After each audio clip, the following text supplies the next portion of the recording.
to you earlier, but I missed it. So would you mind? Can we go around the circle and just can you say your name and your preferred pronoun, if that's okay? I'll go first.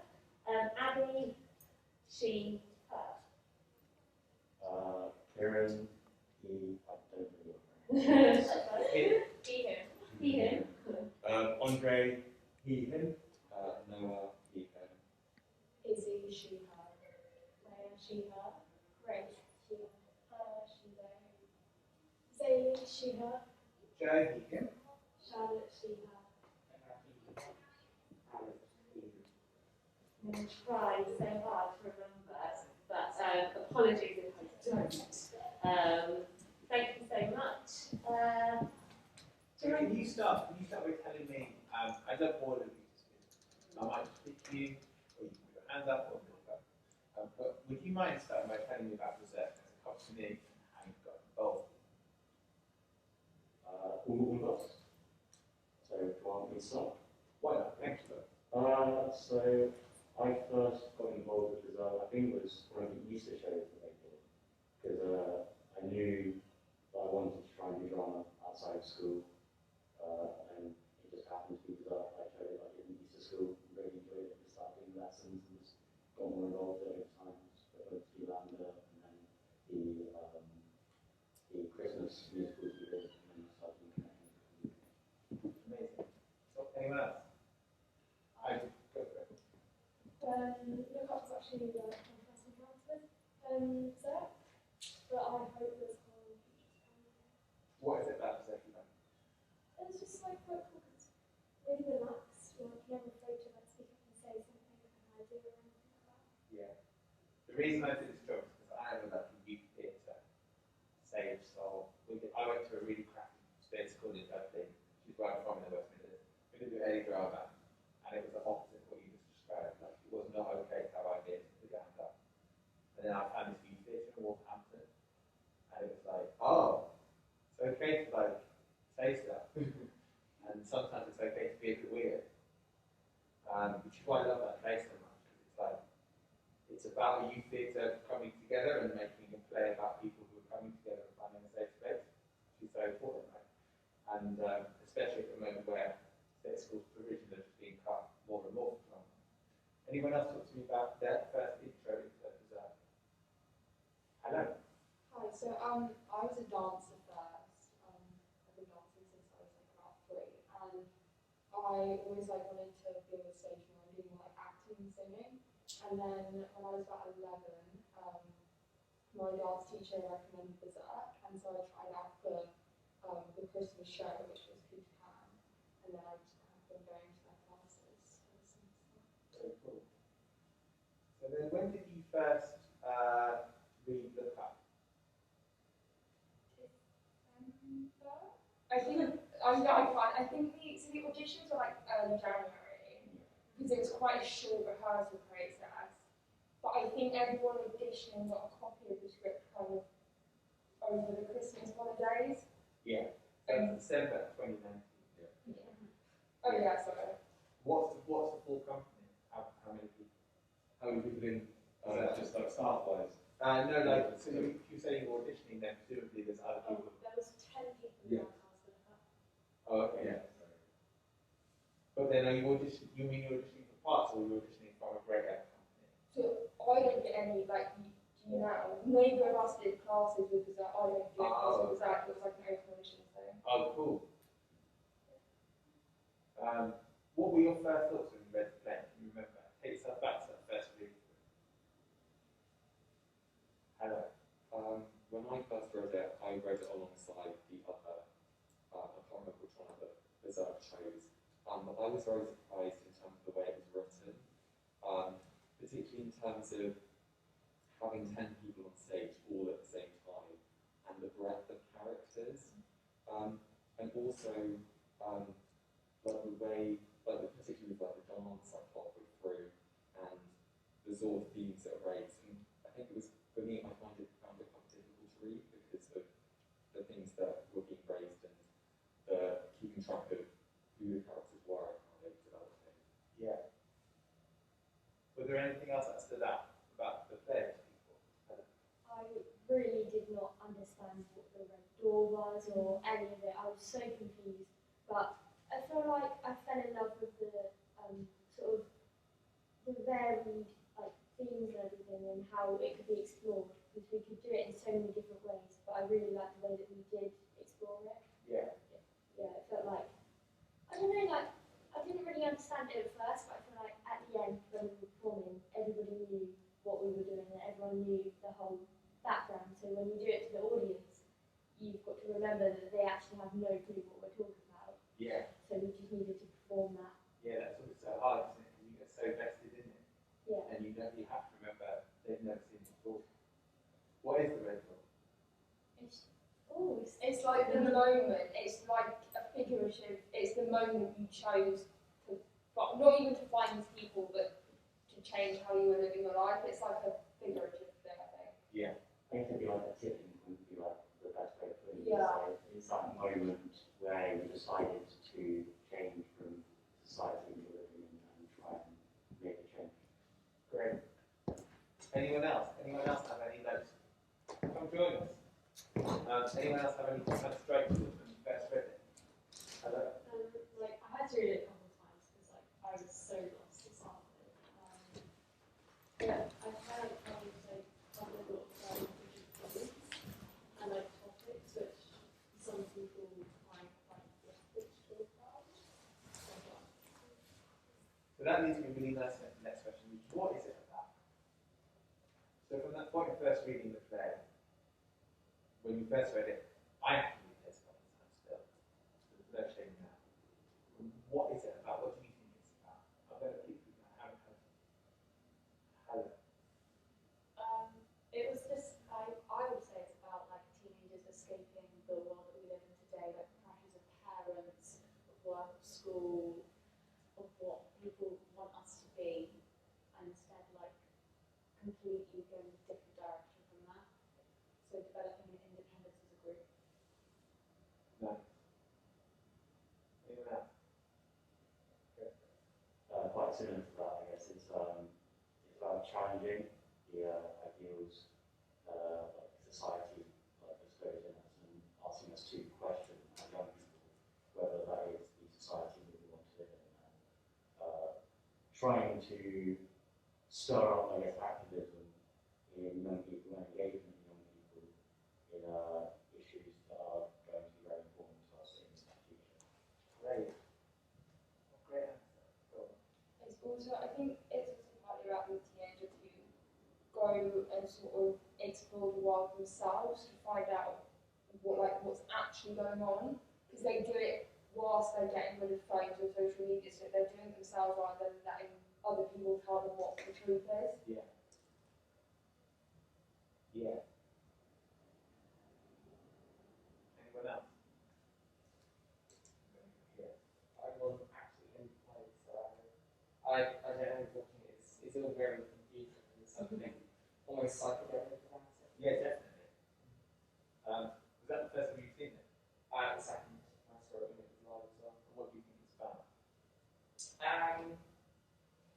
There's something in my head. There's something almost cult to do with sort of cults. Yeah. And people deciding what the truth they want to believe in. So where does that sit with us as a group of young people when we first read that? Was that something that chimed with us? And in what way? What, joining a cult? Maybe not joining a cult, but maybe about deciding what you want to believe, deciding how you identify yourselves.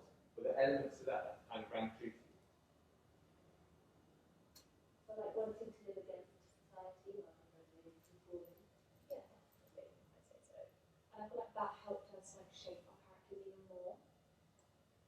I don't think there are elements of it that I agree with, and like definitely about challenging society and like questioning them. Obviously, it's a very extreme version in the play, and so I don't agree with it entirely. But I guess that is like the point of it, is to portray an extreme version to help illustrate the more subtle and nuanced version that would be more applicable to more people. And can you think about when you first, your first kind of thoughts about when you sat in alignment with those characters? you feel like a year or maybe more like 18 months later that any of your thoughts have changed? Well, I should tell you that I had a baby in January of 2020. Congratulations. And thank you. And it's a little while ago now, but I still take that. Congratulations. And thank you. The reason I tell you that is because it's funny having started to make. I was also making shows in the autumn of 2019, and then some of the shows, most of the shows got cancelled, and then I went on to make them again more recently. And I'm a different person because and like this play is talking about the point where you become 18, the point where you become an adult. And my feelings watching that, I know, as I was watching it then, if I'd have been your national picture, if you came to see that before my baby was born, I would have had a very different response to it, as someone who's now also responsible for someone else. So I wonder how you feel a year, because how old are you all now? I'm 18. Okay, so it's a big birthday to come through. Other people 18? Okay, so we're about to sort of like launch into adulthood, post-pandemic. I should say, it's funny because in the play, you play the lead role, and in it, you turn it, that's a moment where you have to leave the group, and now you're. Yeah, so thanks so much for coming, but Honestly, that's I find that quite interesting. it really is. So how do you feel as another year edging towards the end of teenagehood? How might that have changed when you reflect on those characters 18 months earlier? Or do you think it hasn't changed? I'd say it has. Go on. Like I feel like watching that, you like especially as the way you act.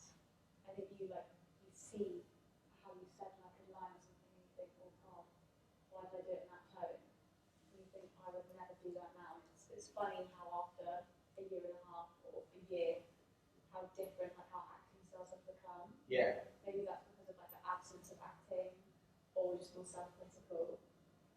But yeah, it's definitely different. Yeah. Or just a year's more growth, right? Where you kind of, even if you haven't been acting together, some of you I know you have. But presumably you've been watching, if not theatre, Netflix, TV, things which is fictional, that you're going to soak all of that in. Okay, so let's build into that. And if we were to do that again now, what would you change in terms of? Let's talk about performance, because then I'm going to get into the amazing telling and sound side of things. But let's talk about your performances. What do we like? Let's also hone into the positives, and then if we were to do it again, what would we change? I'm going to go with So long ago. Loads of it, because like to think how different those things are perceived now, like some of those things mean different things, because the way the new show can be interpreted can be like influenced by all of your experiences and stuff. And obviously it's been quite a long time since then, so your experiences have changed. Yeah. really good. Okay, how about come here again? I wasn't. Okay. Grace? Yeah. I feel like now watching it back, I realised that I was floating around a lot, not really sure what to do. Yeah. But looking back, I'm like, there's an opportunity there where I could talk to that person, or there where I could react to that moment.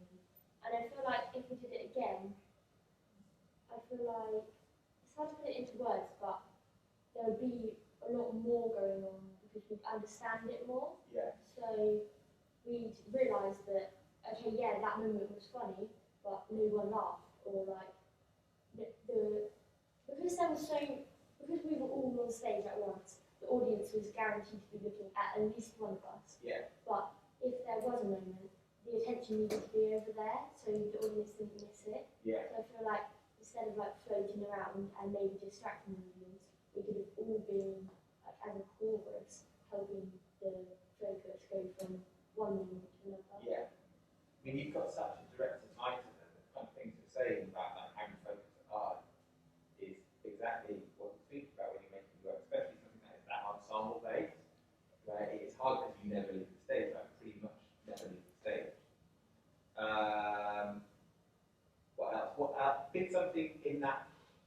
let's be really honest with ourselves. Pick something in it where we looked at it and we were like, that's not as bad as I remember. I was nervous about that moment, actually. Pretty good there. Go. Well, I thought, because I spent a lot of it behind the door, I was so worried that you wouldn't be able to hear me at all. It's all very good. Yeah. Yeah, your vocal clarity is really good. Especially this year, as you can imagine. I've watched lots of recording and streaming, and then always that clear. So to have, like I just said to Clive, it's so electric watching it. I said, imagine seeing it in real life. Like, yeah, we bet. Because it's really hard to get energy to a screen like that for something that's not meant to be recorded. Noah, pick something that you watch and you're like, what's that I remember? I think there are points where, I think Rosie kind of touched on this about the relationship between what's happening on stage and the audience. And there's points where I feel that there's a really strong connection, particularly the point where there's that monologue of talking. Is it Jordan? Andy's character, talking about his dad, and that point where I feel there's a very strong connection with the audience. And then there are points where there's some sense of like us looking out towards the audience, and I think those points are very strong. And then there's other points where that could improve. Yeah. So also already been touched on about like comedy, like who is the comedy for? Yeah. Is it for the audience? Is it for the ensemble? And other points where why is the audience there? Are we talking to the audience? What is that for? Really good. Antonio, talk to me about sound design. There's a couple of things that I look back on. In some aspects, it did capture what was happening, but in others, maybe it could have been a bit lighter, maybe a bit darker, something like that. I think the amount of work that's built into the sound side, it's almost like having another character on stage. And that is a massive compliment, and the level of expertise there, I would say, is rare in the work that I see. You should be so pleased. Give me a moment that you thought that actually doesn't really do your job. I think the burnout part Yeah. was Yeah. Yeah. It's lovely. And actually, coming out of that moment, go, it's so exciting to watch. I found myself marveling at the way the light bounced around the room, even just from the screen. And then give me a moment where you would change the kind of light and shade if you could do it again. see, what's the name? The one with the ritual. There would have been just a few things that could change it, but I would experience it.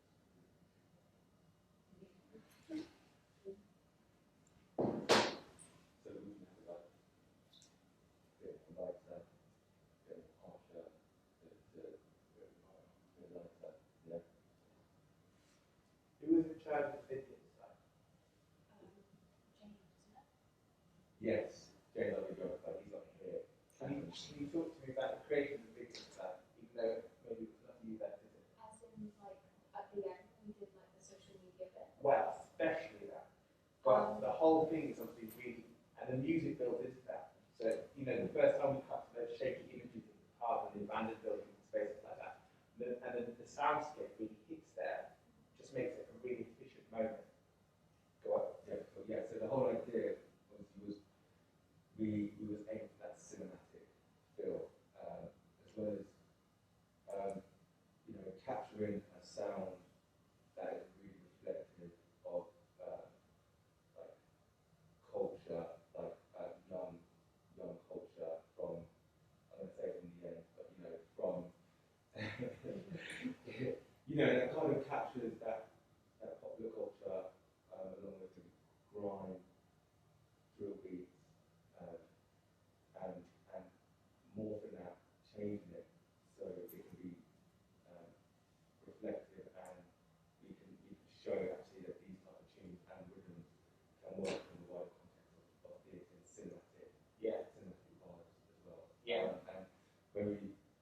using the video, in particular promo videos as well, this is kind of what we was aiming for,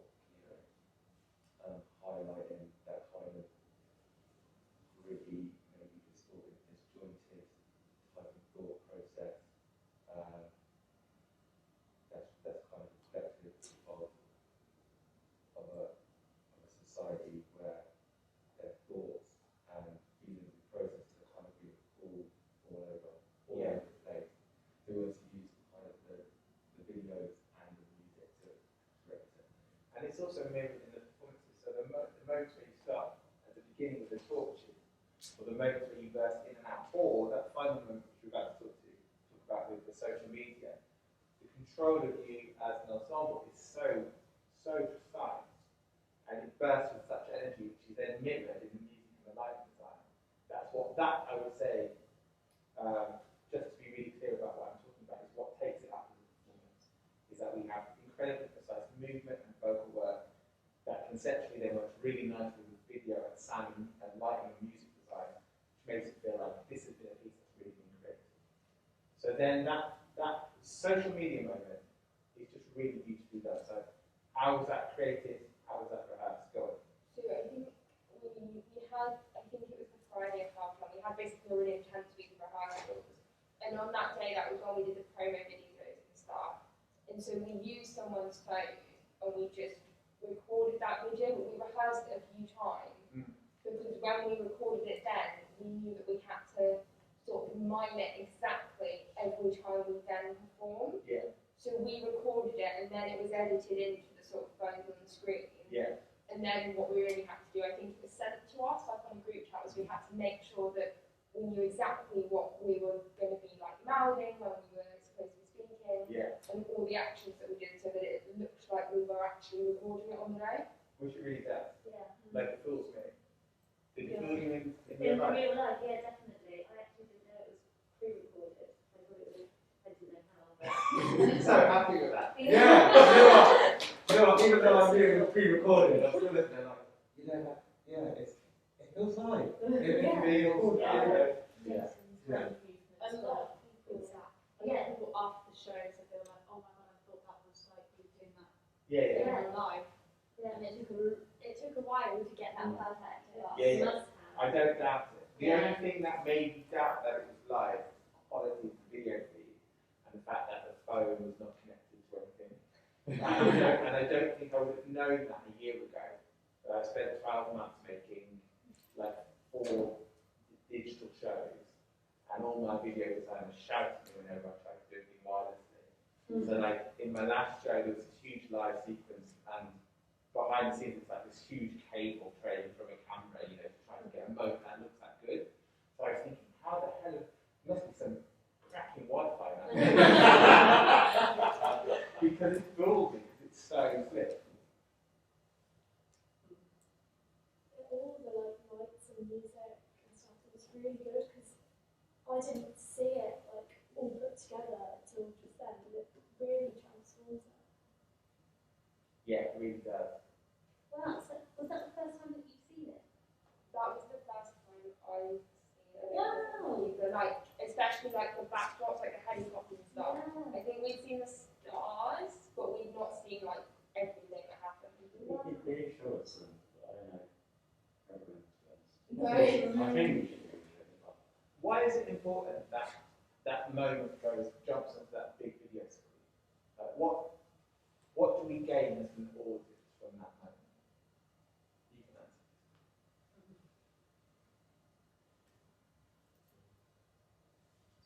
Because we all know instinctively like that's it.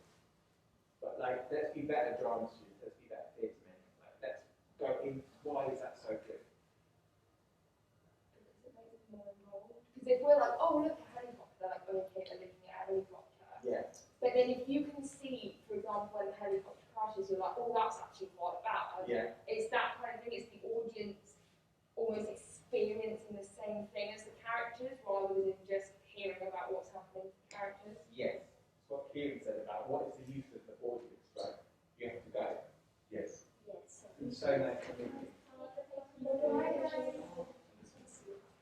Go ahead. I was just going to say,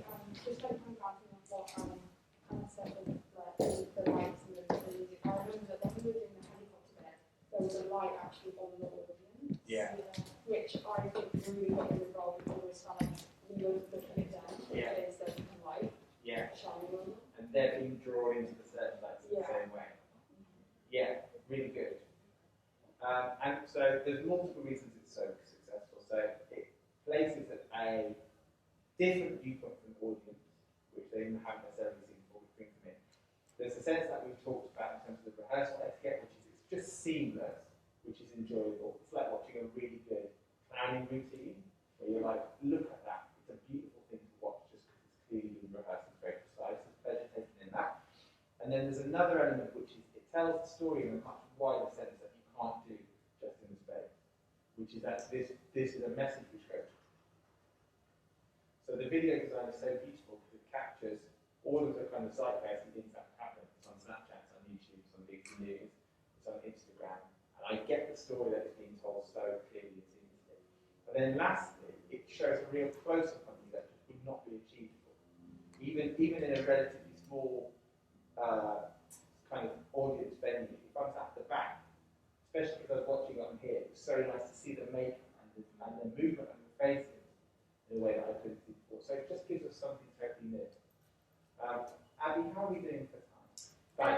I'm loving all the discussions that we do. Would you like to continue the discussions, or would you like to have a break and then have a quick break and then go into some workshops? It's up to you, because I know that it's this conversation is so valuable. Just watch it. Some of you for the first time, and some of you not for a while. So if you'd like to continue this discussion for a little bit, we can. If you'd like to have a break and go into workshops, then we can as well. If we continue the discussion, the workshops will just be a bit short. The workshops are already only an hour, aren't they? Yeah. So maybe we should go to workshops because they're going to be good. Yeah. Otherwise, they'll feel really tight. I'll leave you with one thing to think about, which is, so this is the thing I ask myself every show that I do. I have to be really honest about how would you rate it. It doesn't matter whether you get 5-star reviews, 1-star reviews. All that matters is how you feel about it, right? And this is the same as sound design. So you have to go away and think, what was successful there? And how do I replicate that again? So I would say, from an audience point of view, the control and the rehearsal and the rigor and the precision that's being brought all together, you're clearly working really well as a dynamic, as an ensemble. And that is the thing that you can take. Okay, I can take that. And next time I'm working with a bunch of people I don't know, somehow I can bring that. Does anyone have anything else that they think they can add that made that a successful piece of performance? Go on. Kind of off the back of that, about like the sort of energy in terms of like as a collective, and also in terms of like the pace of the piece. There's bits where it's really strong in terms of like the pace we kind of bring as a group. Yeah. As a collective. Definitely. Go on. Keeping the spontaneity. Yeah. I think because we practiced it so much and did so many line runs, Yeah. that I think we were just like using it over and over again. So I think maybe like performing it after some time with like a fresh mind, Yeah. it would have a bit more spontaneity to it. Yeah. Yeah. Keeping that sense of play is hard, isn't it? Because there's a place that we sit with performance where it's like one sense has to be incredibly rigorous and precise. Also, you have to make it happen like look like it's happening just for the one time only and never again, which is so hard to get that balance right. Anyone else? Andre, how about you as a director? Yeah, I was thinking about this. I mean, I co-directed it. So I was thinking about those moments of like the play within the play, the same kind of like great saying about those focal points. So maybe I might have explored like what might have been going on around the scene, around the personality focal point as well. And I was thinking in terms of like a reflection process, thinking maybe it might be good to pre-record like a rehearsal and have that as like a moment to watch back as well. Maybe to start that kind of reflection process early on. Yeah. So they can be like, oh, okay, I'm here doing this at that moment. That's what it looks like as an audience member. Yeah, everyone's on stage at any one time, so you can't get that peer-to-peer feedback because they're in on stage at the performance.